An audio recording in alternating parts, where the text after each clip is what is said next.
For years, I believed that the secret to a bountiful lemon harvest was water and more water. Citrus trees are, after all, living conduits of moisture. Water flows through them, dissolving nutrients, powering photosynthesis, and keeping every leaf and fruit plump. That's why it shocked my friends when I told them I was going to deliberately withhold water from my mature lemon tree. Why would anyone risk starving an evergreen that normally needs steady irrigation?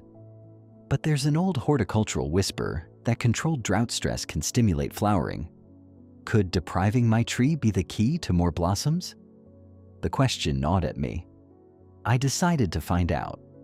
One hot summer afternoon, I closed the spigot, recorded the time, and prepared myself to watch a plant go thirsty. This experiment would last 4 weeks. The aim wasn't to torture the tree, but to observe its response and learn something deeper about resilience, biology, and maybe, just maybe, the hidden rhythms of citrus. At the start, I had no idea that week 4 would bring a surprise. To appreciate why withholding water feels radical, you need to understand how lemon trees live.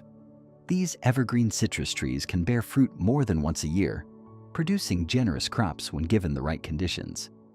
Unlike desert succulents, most of their roots lurk close to the surface.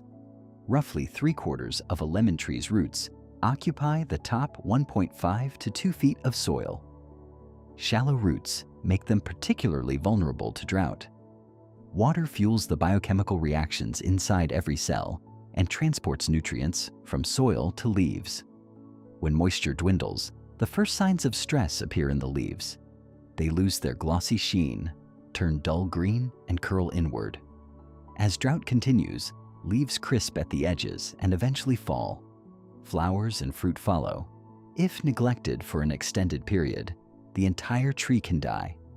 That's why horticultural guides insist on regular watering. Proper irrigation, however, is nuanced. Newly planted lemon trees require frequent water, often every 2 or 3 days for the first month. Garden-grown mature trees do best when the top few inches of soil are allowed to dry before deep watering. Experts recommend soaking soil to a depth of 2 to 3 feet, once or twice each week during warm weather. Some growers measure by volume, 1 to 1.5 inches of water weekly, or around 80 to 120 liters every 5 to 7 days for a mature plant. In hot summers, that figure climbs to as much as 120 to 160 liters every 3 to 5 days. University of Arizona research even shows that mature citrus can use about 60 inches of water per year, translating to 17 gallons per day in winter and up to 135 gallons per day in summer. Underwatering isn't the only risk. Overwatering causes yellowing leaves and root rot, especially in containers.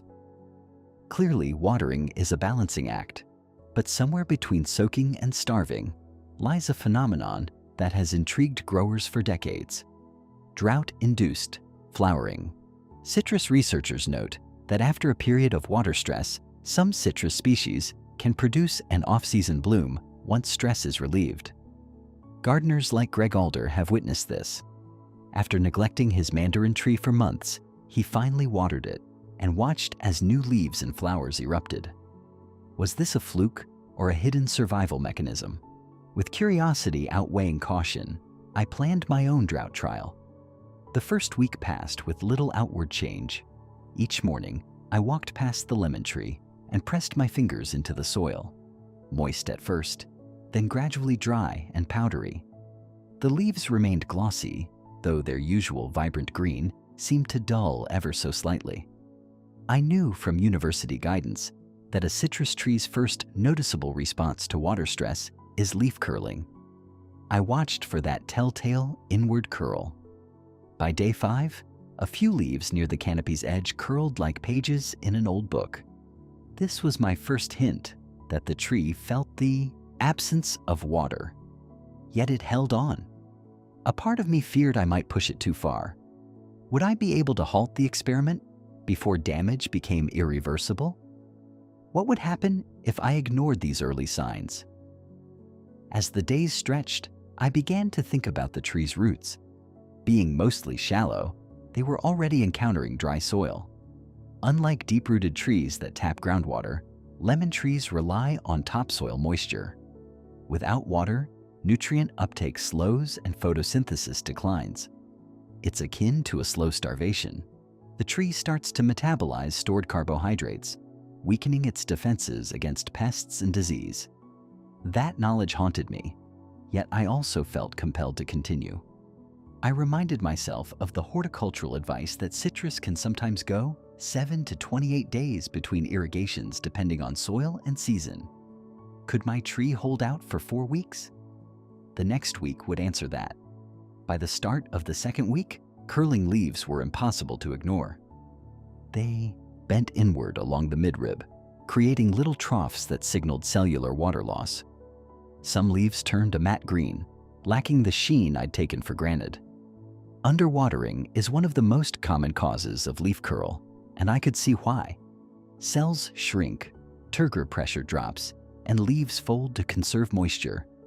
I resisted the urge to intervene. Instead, I mulched around the base to slow evaporation and shield the roots from heat, a trick recommended for maintaining moisture during drought. Still, each day the soil grew drier. I used a moisture meter to probe near the drip line. When I pulled it out, the probe was clean and dry.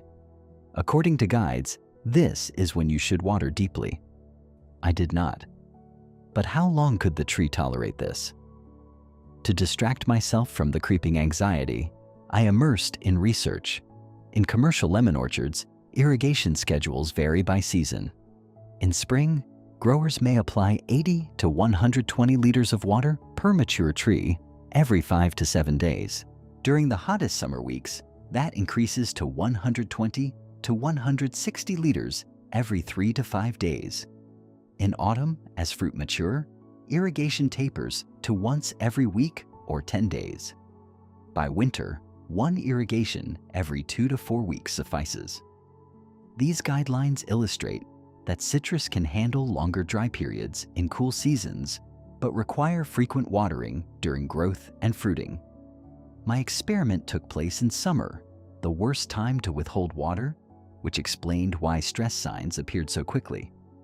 As leaves curled, I also saw a few yellowed edges, a typical response when moisture is scarce. According to the spruce, deep watering once or twice a week helps in-ground trees thrive. Yet here I was, defying that wisdom. It felt reckless, but it also fueled my curiosity. Would deeper stress reveal hidden mechanisms? Week 3 brought a more dramatic shift. Leaves began to dry at the tips and edges, becoming crisp. A gentle breeze would send a handful drifting to the ground. The tree still looked alive, but there were gaps where dense foliage once was. Flowers that had set earlier in the season browned and fell. I recalled the University of Arizona warning. Prolonged drought can cause flowers and fruit to drop, and if water is withheld too long, the tree may die. There were moments when I almost ran for the hose.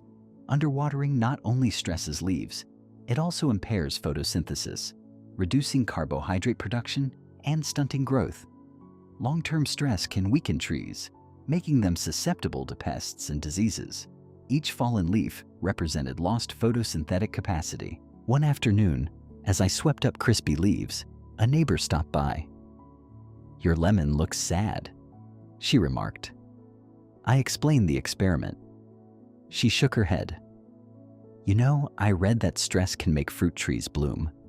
Are you expecting flowers?" She was half teasing, but she'd touched on my secret hope. Researchers have documented that water deficits can induce flowering in citrus by stimulating hormonal signals. Greg Alder's anecdote, where a long-neglected mandarin tree exploded with flowers once watered, echoed in my mind. The tree, sensing impending death, might allocate its remaining energy to reproduction once relief arrives. It's a survival strategy. Produce seeds before it's too late. Still, as week 3 progressed, I wondered whether my tree could recover at all. Had I pushed it beyond a safe threshold? At the same time, I noted something curious. New buds forming along some branches. They were tiny, almost imperceptible. But they hadn't been there before. Could this be the first sign of a response? I tried not to read too much into it. In citrus biology, bud differentiation can occur weeks or months before visible flowering. Stress often primes the buds, but actual blossoming requires relief. As I waited, I confronted a practical decision: when to reintroduce water. I wanted to push to the end of week 4, yet I feared losing the tree. I remembered that in winter, growers sometimes allow citrus to go 2 or even 4 weeks between irrigations. My tree, though, was enduring summer heat. Would one more week of deprivation be fatal or transformational? At the start of week 4, the tree looked bedraggled. Half of its canopy had thinned, leaves hung limp. The soil around the trunk was bone dry. I spent sleepless nights debating whether to stop. On the morning of day 22, I noticed a subtle fragrance. It wasn't the sharp citrus smell of crushed leaves, but the sweet perfume of flowers. I looked closer and saw them. Delicate, white blossoms peeking from leaf axils.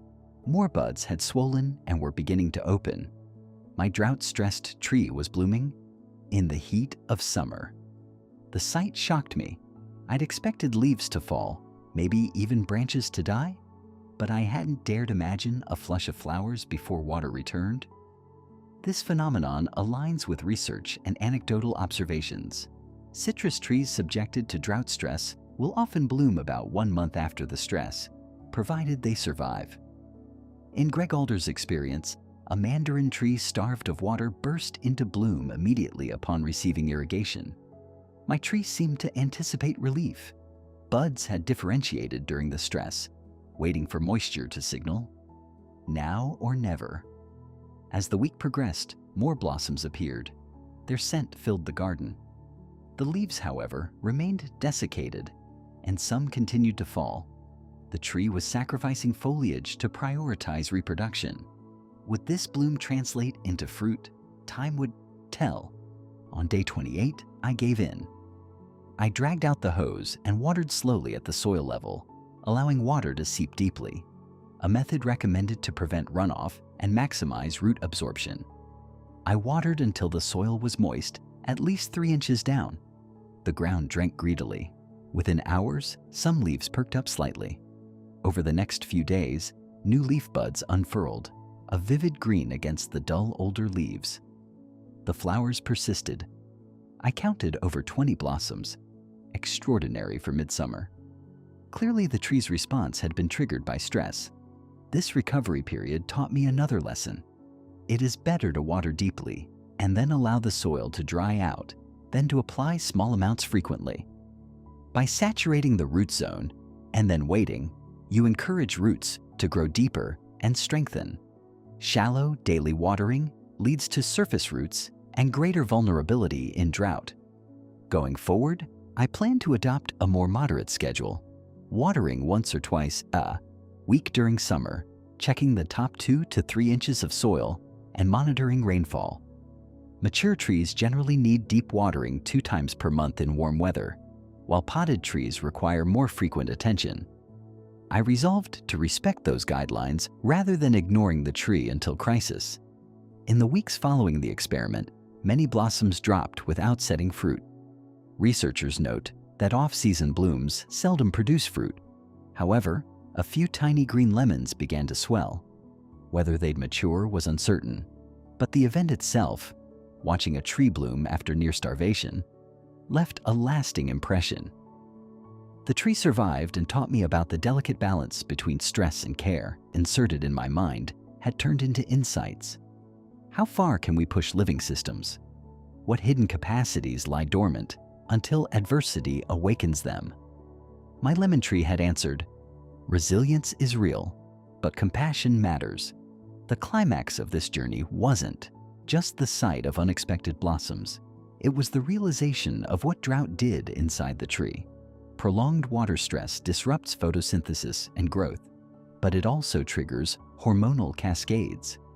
Abscisic acid rises, closing stomata to conserve water. Sugars accumulate in buds, priming them for flowering. When water returns, gibberellins and cytokinins surge, signaling buds to break dormancy.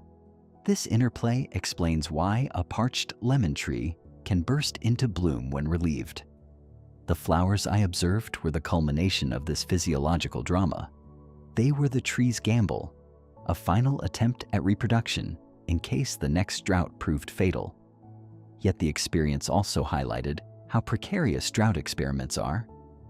My tree recovered, but it suffered defoliation and stress that could lower fruit yield and quality in the next season.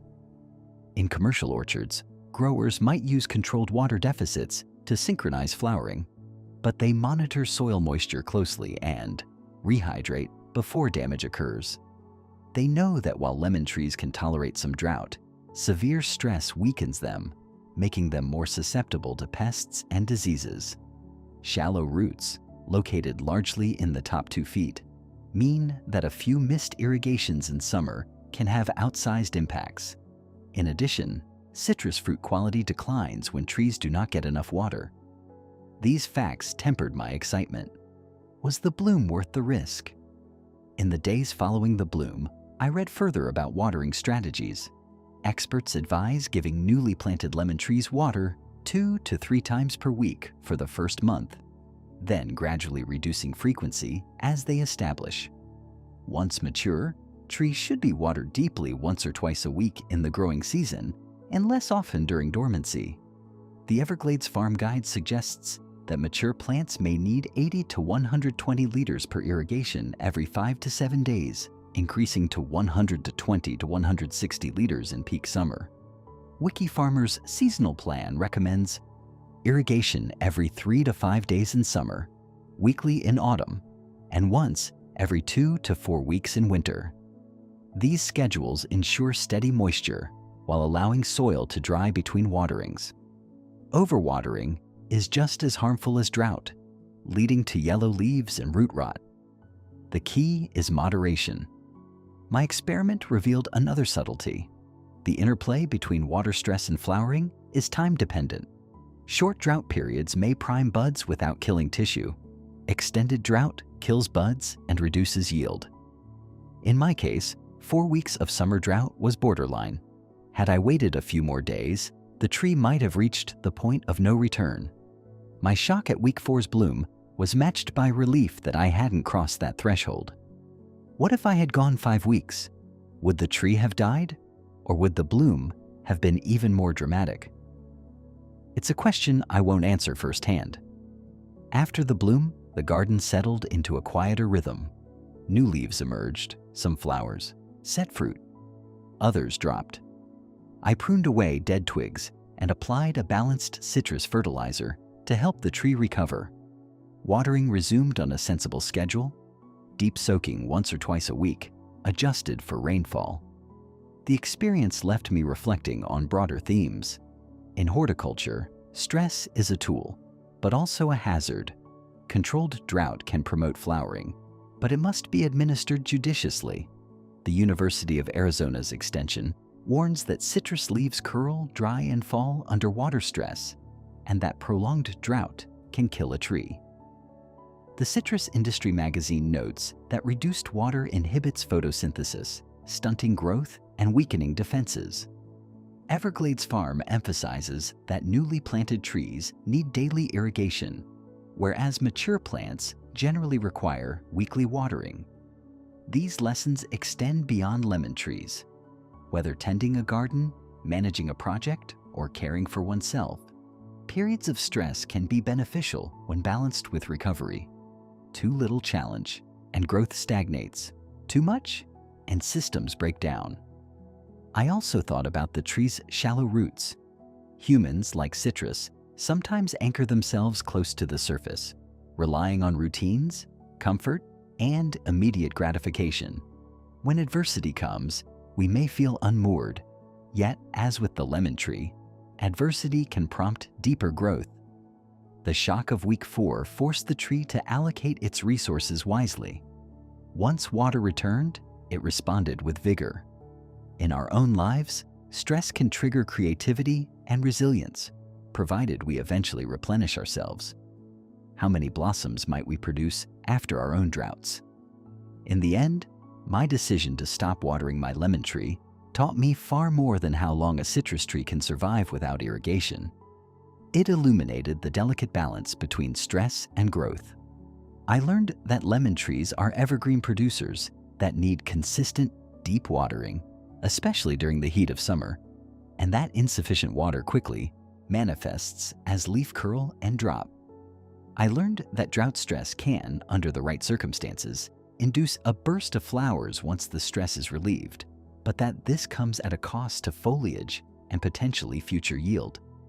Above all, I learned to respect the tree's needs rather than impose my experiments upon it. As I stand beneath its canopy, now replenished and dotted with a few unexpected lemons, I'm reminded that nature operates with its own rhythms. We can coax and encourage, but we cannot cheat its requirements. Water is not just a resource, it is the lifeblood of a lemon tree.